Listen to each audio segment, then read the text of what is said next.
Hello everyone, स्वागत है आपका वेदांगा इंस्टीट्यूट फॉर सिविल सर्विसेज में। आज की इस वीडियो में चर्चा ईरान के सुप्रीम लीडर के उस बयान की जिस पर भारत ने कड़ी प्रतिक्रिया दर्ज की है। दरअसल ईरान के जो सुप्रीम लीडर हैं उन्होंने एक ट्वीट किया था और इस ट्वीट में उन्होंने कहा है कि मुस्लिम लॉबीज यानी कि मुस्लिम कंट्रीज को एक साथ आना चाहिए ताकि गाजा, इंडिया और म्यांमार तीन जगहों के नाम उन्होंने लिए कि गाजा जहां पर इजराइल का वॉर चल रहा है, आपको पता होगा कि वहां काफी बड़ी संख्या में लोग मारे जा रहे हैं और मरने वाले ज्यादातर लोग मुस्लिम्स हैं। सेम स्थिति आप देखिए म्यांमार के अंदर है, जहां म्यांमार में भी मिलिट्री रूल लगा हुआ है और वहां रोहिंग्या मुसलमानों को खूब मारा जा रहा है। उन्होंने बीच में एक इंडिया का नाम और डाल दिया कि इंडिया में भी मुसलमानों की स्थिति जो है ऐसी है जैसी गाजा और म्यांमार में ले ऐसा ट्वीट किया। उसके बाद काफी बवाल हुआ पूरी मीडिया में, इंटरनेशनल मीडिया में भी चर्चा थी। हालांकि कई देशों में, पाकिस्तान जैसे देशों में मीडिया काफी इसको खुशी मना रहा था, लेकिन भारत ने अपनी एक कड़ी प्रतिक्रिया इस पर दी। कहा है कि इस तरीके की तुलना क्या ठीक रहती है कि गाजा में जो सिचुएशन है अभी, क्या वो सिचुएशन भारत के अंदर है? क्या म्यांमार में जो सिचुएशन है मुसलमानों की, क्या वो भारत के अंदर है? ये काफी प्रतिक्रिया थी और आपको बताएंगे इस वीडियो में कि आखिर जो सुप्रीम लीडर ऑफ ईरान होते हैं वो क्या होते हैं और उन्होंने कब कब इस पर जो है इस तरीके के बयान दिए। सबसे पहला बयान यही है और देखिए ये 2020 का बयान है। 2020 में भी इन्होंने कहा था कि the heart of Muslims all over the world are grieving over the massacre of Muslim in India. ये उस समय की स्टेटमेंट है कि मुस्लिमों का जो है शोषण किया जा रहा है, उनको दबाया जा रहा है। ये जब आपका सिटीजनशिप एक्ट आया था यानी कि नागरिकता संशोधन विधेयक आपका आया था 2019 में, तो उसके बाद इन्होंने 2020 के आसपास तुरंत प्रतिक्रिया नहीं दी थी, लेकिन काफी समय के बाद जो विवाद चल रहा था उसके बाद इनका ये स्टेटमेंट आया था कि भारत में भी जो है मुसलमानों का शोषण किया जा रहा है, उनको एक तरीके से आइसोलेट करने का प्रयास किया जा रहा है। ठीक है, तो ये बयान उन्होंने पहले भी दिया था। अब देखिए ईरान का जो सुप्रीम लीडर है इतने महत्वपूर्ण क्यों होते हैं?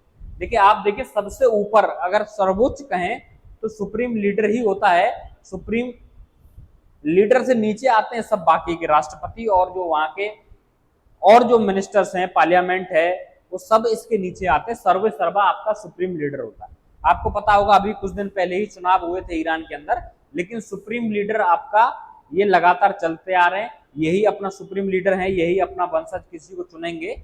ठीक है, हो सकता है कि अपने ही परिवार के किसी सदस्य को चुन ले या हो सकता है कि किसी और व्यक्ति को अपना उत्तराधिकारी चुन ले, तो फिर वो ईरान का सर्वे सर्वा हो जाता है। इनका पार्लियामेंट, इनकी कैबिनेट, इनकी असेंबली सब इनसे नीचे होती है। आखिरकार जो निर्णय ईरान के अंदर मान्य होता है वो आपका सुप्रीम लीडर का ही होता है। इसलिए ईरान के अंदर एक सर्वोच्च पद है सुप्रीम लीडर का, जिसके पास ताकत है। जैसे भारत में राष्ट्रपति होता है, बहुत ज्यादा ताकत नहीं होती है, सरकार पर निर्भर होता है, लेकिन ईरान में ऐसा नहीं है। ईरान में जो सुप्रीम लीडर है वो सर्वे सर्वा है, तीनों सेनाओं की कमांड उसी के हाथ में होती है, बाकी सब कुछ भी उसी के हाथ में होता है। लेकिन एक रेगुलर सरकार चलाने के लिए, देश के बाकी कामों को करने के लिए वहां राष्ट्रपति का चुनाव किया जाता है। ठीक है, इसलिए वहां आप कहेंगे तो वोटिंग सिस्टम भी है और एक तरीके से आप कहें तो वंशानुगत चीजें भी होती हैं कि अपने किसी व्यक्ति को ही आप आगे चल के लगातार उस पद पर बैठाते चले जाते हैं। ठीक है, ये मिनिस्ट्री ऑफ एक्सटर्नल अफेयर्स का ऑफिशियल ट्विटर हैंडल था जिस पर इन्होंने प्रतिक्रिया दी थी और ये कहा था कि जो कमेंट इन्होंने किया है माइनॉरिटीज को लेकर सुप्रीम लीडर ऑफ ईरान ने, ये एक मिस इन्फॉर्मेशन है, यानी कि गलत जानकारी है और बिना सोचे समझे इस तरीके के स्टेटमेंट दिए गए हैं, इसको स्वीकार नहीं किया जा सकता है। ये काफी प्रतिक्रिया थी। उसके बाद कई न्यूज चैनल्स ने इसको कवर किया था, आप देख सकते हैं। हिंदुस्तान टाइम्स है कि India hits back at Iran, what did supreme leader ayatollah Ali से। ठीक है, और बाकी इसके बाद देखिए look who is taking says India Iran supreme leader minorities है, यानी कि ये कहा है कि आप पहले अपने यहाँ माइनॉरिटीज की सिचुएशन देखिए, उसके बाद आप जो है किसी माइनॉरिटी पे कमेंट कीजिए। ईरान में जो माइनॉरिटीज है उनकी बात की गई थी और कहीं ना कहीं आप देखेंगे जो मुस्लिम कंट्रीज हैं उनके अंदर जो माइनॉरिटीज हैं, पाकिस्तान के अंदर जो माइनॉरिटीज हैं, हिंदूज हैं, उनके खिलाफ क्या चल रहा है कि आप सब देखिए, उसके बाद इस तरीके का कोई बयान दीजिए। ये प्रतिक्रिया भारत की रही थी, लेकिन आपको ये बात समझनी होगी कि आखिर ईरान के सुप्रीम लीडर इस तरीके के बयान क्यों दे देते हैं। देखिए जनरली ये बयान जो दिए जाते हैं वो धर्म विशेष के जो देश हैं, जैसे ईरान एक मुस्लिम बहुल देश है और मुस्लिम में भी सिया बहुल देश है, और सिया बहुल देश होने के साथ ही उसके रिलेशन इंडिया के साथ बहुत अच्छे हैं, व्यापार में भी अच्छे थे रिलेशन। हालांकि कुछ अमेरिकी प्रतिबंधों से प्रभावित हुए, चाबहार पोर्ट भारत को दिया। ईरान के साथ संबंध बहुत अच्छे हैं, क्योंकि ईरान का कोऑर्डिनेशन रसिया के साथ बहुत अच्छा है और रसिया का कोऑर्डिनेशन इंडिया के साथ अच्छा है, और एंटी अमेरिकन है वो, इसलिए उसको भी एक बड़ा पार्टनर चाहिए होता है ट्रेड के लिए, तो भारत उसके लिए बखूबी काम करता है। लेकिन कभी कभी ये स्टेटमेंट इसलिए इन लोगों के द्वारा दिए जाते हैं ताकि ये उस लॉबी को इकट्ठा कर सके, क्योंकि ईरान को अभी सपोर्ट की जरूरत है। ईरान के साथ आप समझ रहे होंगे लगातार कॉन्फ्लिक्ट हो रहा है, अमेरिका के साथ उसका विवाद लगातार चलता ही रहता है, तो इसलिए वो इस लॉबी को एक करना चाहता है कि किसी मुद्दे को उठाकर इस लॉबी को एक कर लिया जाए, मुस्लिम जगत को अगर एक कर लिया जाए तो ईरान को सहारा होगा। अगर वो ये कर पाएगा तो हो सकता है कि ईरान की जो छवि है इस्लामिक जगत में वो सऊदी अरब और यूएई से कहीं आगे निकल जाए, यानी कि जो अभी सुप्रीम बनने का प्रयास कर रहे हैं उसमें ईरान की छवि अलग हो। क्योंकि आपको पता होगा कि गाजा में सबसे ज्यादा अग्रेसिव होकर अगर कोई देश लड़ रहा है तो वो आपका ईरान है। यहूतियों के थ्रू अभी कुछ दिन पहले ही हाइपरसोनिक मिसाइल से अटैक किया गया, आपको पता होगा।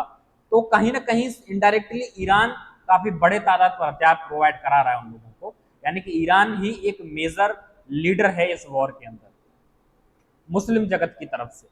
तो यही एक ईरान की इच्छा है इस तरीके के बयान देके, हालांकि इससे भारत के साथ संबंध उनके बिगड़ सकते हैं, और ऐसी सिचुएशन में जब अमेरिका ऑलरेडी है और भारत जैसे देश के साथ अगर इनके संबंध खराब होंगे तो शायद हो सकता है कि पाकिस्तान जैसे देशों को खुशी मिले इस बात से, लेकिन ईरान के लिए बहुत मुश्किल हो जाएगी, क्योंकि ईरान के साथ रसिया के संबंध अच्छे हैं, रसिया भारत का एक बड़ा साझेदार है, तो इन दोनों पूरा जो ट्रायंगल है इस पर बहुत बड़ा इम्पैक्ट पड़ेगा। और भारत ईरान को अच्छा दोस्त मानता है, ईरान के साथ रिलेशंस भारत के बहुत अच्छे हैं, तो व्यापार जगत पर भी बहुत नेगेटिव इम्पैक्ट ऐसे बयानों से पड़ेगा।